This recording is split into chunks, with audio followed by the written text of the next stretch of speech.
Hello, c'est Pixofluna. On se retrouve aujourd'hui pour la première vidéo de la chaîne. On va faire un petit question-réponse pour que vous puissiez apprendre à nous connaître un peu mieux. Hein? Alors c'est parti, on commence tout de suite avec notre petit chapeau.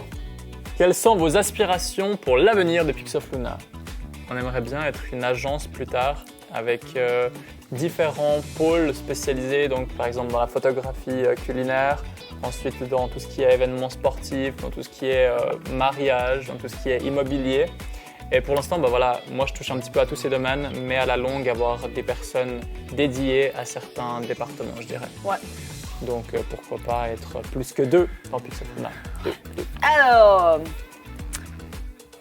pouvez-vous partager une anecdote amusante ou intéressante sur une de vos séances shooting photo? Moi j'en ai une qui est bien. Alors vas-y, je t'écoute. Quand on a failli crever, on a failli laisser notre peau lors d'un shooting photo. On est allé en montagne pour filmer une vidéo, on avait un projet avec des amis, etc. Et comment je peux expliquer l'histoire rapidement? Alors, pour faire simple, on était sur une montagne et on devait redescendre en télécabine, sauf qu'on a fait un peu plus long que prévu. Et donc on est resté coincé en haut parce qu'il n'y avait plus de télécabine pour descendre et on s'est dit qu'il faut descendre à pied. Sauf qu'il faisait encore un peu l'hiver, quoi, donc c'était l'hiver.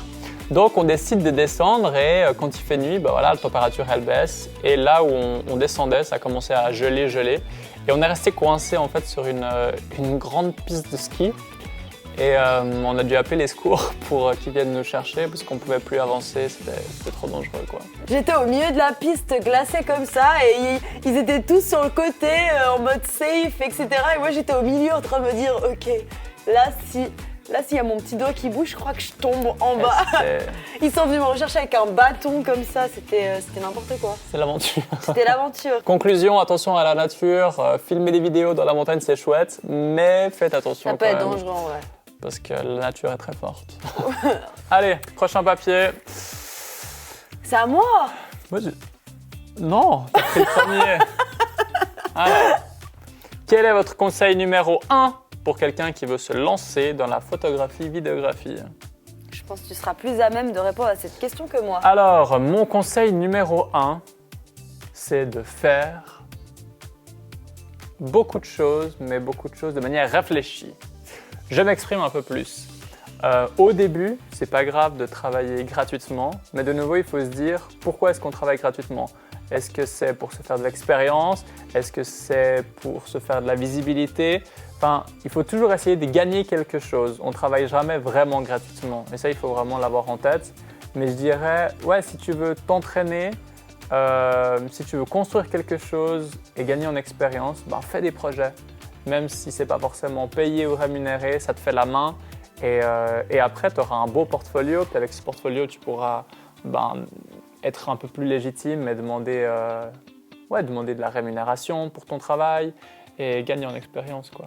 Prochaine question? C'est à moi? Oui, tu peux y aller. Je peux aller. Pouvez-vous nous dire quelque chose d'inattendu sur vous que les gens ne connaissent peut-être pas? Je dirige un chœur d'enfant. En vrai, oui. En vrai, ouais. Je fais de la musique tous les mardis soirs avec des enfants, quoi. Ouais. Bon. Et ça, il n'y a pas beaucoup de gens qui le savent, en vrai. Il n'y a pas beaucoup de gens qui dirigent des chœurs d'enfants aussi. C'est vrai, pas faux. Et toi? Et moi? Elle dessine super bien. Non mais c'est vrai. Ah, c'est trop gentil. Elle fait des sacrés dessins un peu qui font peur, mais des très beaux dessins. Hashtag tête de mort. Ouais, elle fait des belles têtes de mort. C'est bizarre dit comme ça. C'est pas grave, c'est très bien. Mais je suis heureuse dans la vie. Hein. Ouais, pouce en l'air. Toujours. Prochaine question. Alors, si tu pouvais avoir un super pouvoir, ce serait lequel? En vrai, moi j'aimerais pouvoir lire dans les pensées des gens vu que je suis curieuse. Ouais. Genre, tu sais, t'es là, il y a quelqu'un qui est tout sourire, puis toi, tu sais que la personne elle t'aime pas et qu'elle peut pas te voir, genre, tu vois? Non? Un peu horrible comme manière d'utiliser ton super pouvoir. Ah non, moi j'adore. Ok, d'accord. Toi, je vais faire en fonction, tu vois. Ok. Je m'adapte aux gens. Moi, ce serait voler. Ouais. Un peu plus, pourquoi t'aimerais voler? J'aime la sensation du vide.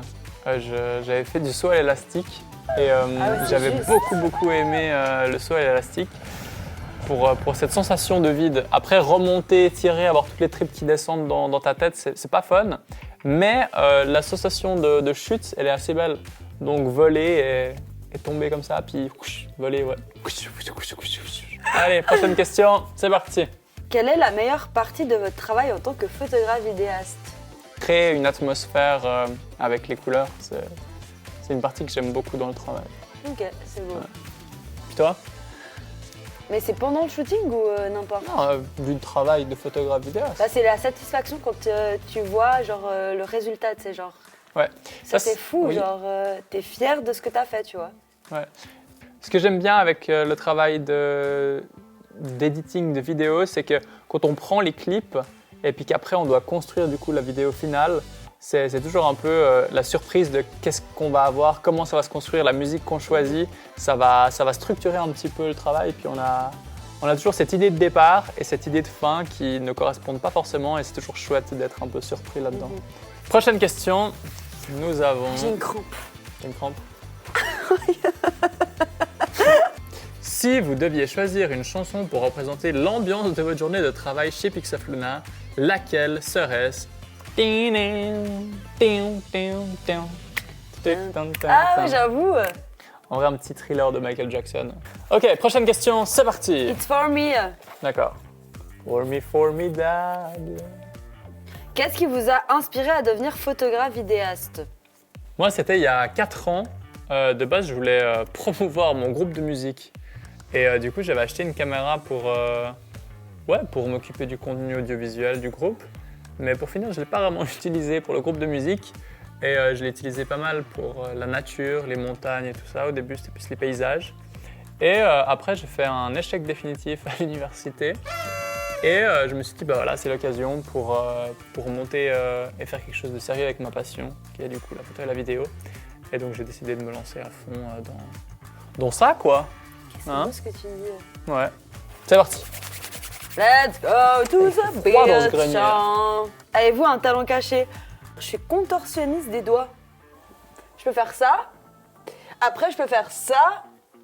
Après, je peux faire ça. Voilà. Moi, c'est faire des backflips en soirée, c'est mon talent caché. Ah, j'adore, c'est vrai. Et clac, vidéo de Lucas qui fait un backflip. Comment gérez-vous les moments de doute ou de frustration dans votre travail? Chaque moment de doute ou de frustration est un moment dans lequel on peut apprendre. Moi, c'était un shooting pour Nueve. On était dans un garage et je me suis trompé dans un réglage de la caméra. Et je suis arrivé à la maison, j'ai mis donc la carte SD dans mon ordi pour checker un peu les vidéos que j'avais prises. Et je vois que la luminosité était vraiment beaucoup trop basse, donc il y avait beaucoup de petits points, de grains sur l'image. Et je me suis dit, mince quoi, je peux pas recommencer parce que le shooting a été fait, le tournage a été fait. Et donc j'ai appris déjà qu'il faut préparer les choses, il ne faut pas être trop impulsif, donc toujours bien contrôler que le matériel est fait, que les réglages soient pile bien ajustés. Et aussi, comme c'était fait que je ne pouvais pas retourner en arrière, je dirais prendre ça comme une opportunité pour changer un petit peu le mood de l'histoire. Et là, j'ai fait un look un peu plus garage, avec du grain, un peu plus contrasté. Qu'est-ce qui vous rend le plus fier dans votre parcours jusqu'à présent? C'est l'article dans le journal en vrai. Ouais, c'est Un vrai. peu badass L'article quand dans même. le journal, c'était joli ça. Ouais, en gros, on avait fait un business plan quand on a commencé, donc en septembre passé. Et on avait marqué que dans 1 an ou 1 an et demi, ouais. 1 an, on voulait avoir un article dans le journal. Et en fait, c'est vraiment genre venu à nous.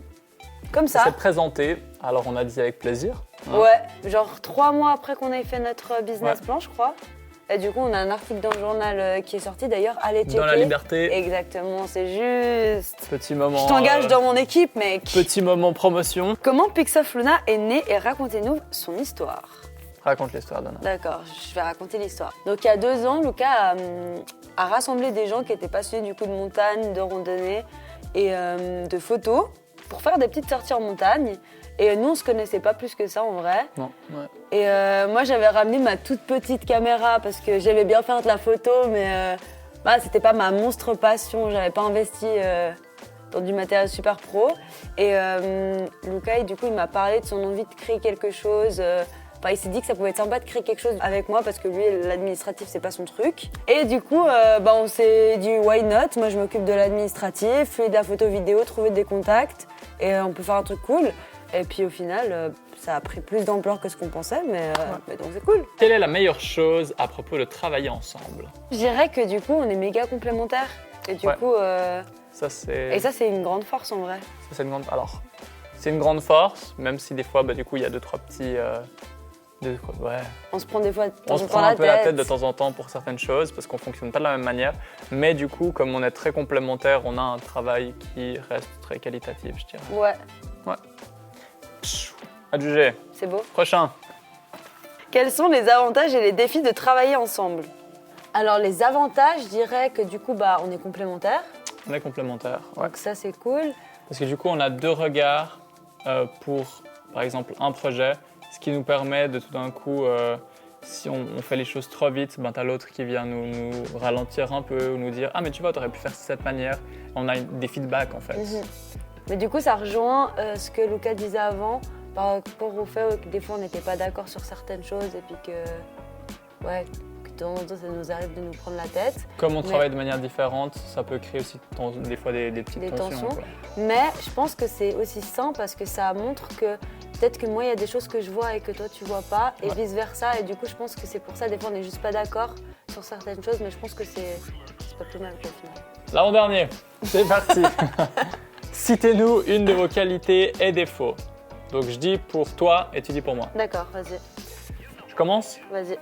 Donc, un des défauts de Dana, comme ça on finit par une belle qualité, voilà. C'est le stress, je dirais.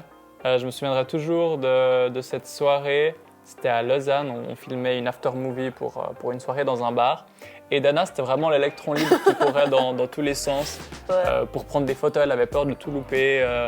Elle était très stressée à ce moment-là. Je lui disais, mais Dana, respire, c'est angoissant de voir quelqu'un courir dans tous les sens. Mais du coup, elle travaille son stress depuis et en vrai, ça va déjà beaucoup mieux. Ça va bien? Ouais, c'est bien. Ça t'a stressé ce jour-là? Ça m'a stressé de te voir stressé, ouais. D'accord. Et qualité de Dana, 24 hours later. Une des qualités de Dana, c'est, je dirais, elle est très solaire comme personne, elle a le contact facile avec les gens et ça permet de casser un peu la glace et c'est toujours appréciable lorsqu'on travaille avec des clients, donc ça c'est top. Okay. Et son côté organisé m'aide aussi pas mal. Et toi? Non, je dirais défaut, c'est un peu tout ce qui est côté organisationnel, des fois c'est un peu difficile. Mais il y travaille. J'y travaille. Et ça c'est beau. Je m'améliore. Ouais. Et une qualité, je dirais, Lucas c'est quelqu'un qui touche à tout. Alors pas que dans le domaine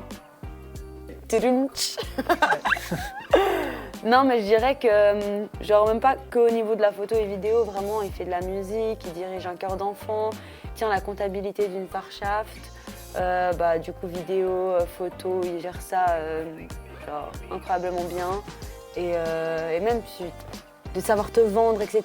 Tu sais comment ça fonctionne, tu sais comment les choses fonctionnent, tu t'intéresses aux choses, tu apprends, et franchement c'est cool. C'est appréciable. Voilà. C'est beau. Merci. C'est faire plein de choses. Allez, dernière question. T'es prêt? Vas-y, c'est parti. Est-ce que vous êtes en couple? Et la réponse est... Messieurs, mesdames, c'était le question-réponse de Pixel Luna. Hasta la vista. À la revoyure. Coupé. Action et non.